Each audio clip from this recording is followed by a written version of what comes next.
নমস্কাৰ দৰ্শকবৃন্দ, এয়া আপোনালোকৰ সন্মুখত কচুৰ আঞ্জা।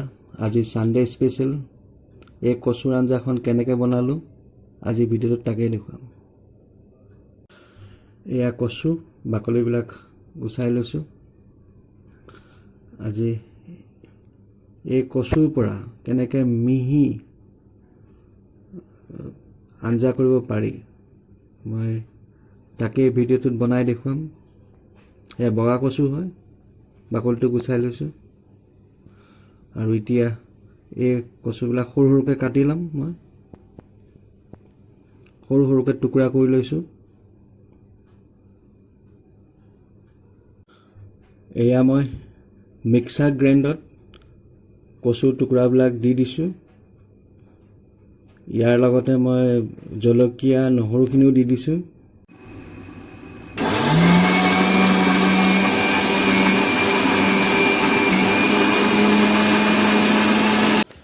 মিক্সাৰ গ্ৰাইণ্ডাৰ পিছা হৈ যোৱাৰ পিছত দেখিছে কেনেকুৱা হৈ যায়। কচুখিনি একদম পনীয়া হৈ পৰে। আৰু ইয়াৰে মই আজি আঞ্জা বনাই আপোনালোকক দেখুৱাম। নহৰু দি তেল মাৰিম আঞ্জাখনত। এয়া জলকীয়া গুড়া, হালধি, ধনিয়া, জিৰা মই দি লৈছোঁ। আপোনালোকে নিজৰ পচন্দ মতে আন মা মছলা জলকীয়াও দিব পাৰে। ইয়াত নিজৰ নিজৰ সোৱাদৰ কথা আপোনালোকৰ।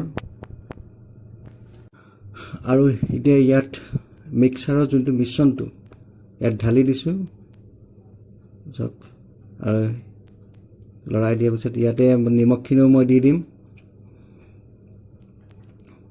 আৰু এনেদৰে ইয়াক গৰম হ'বলৈ দিম যাতে পানীটো কমি যায়।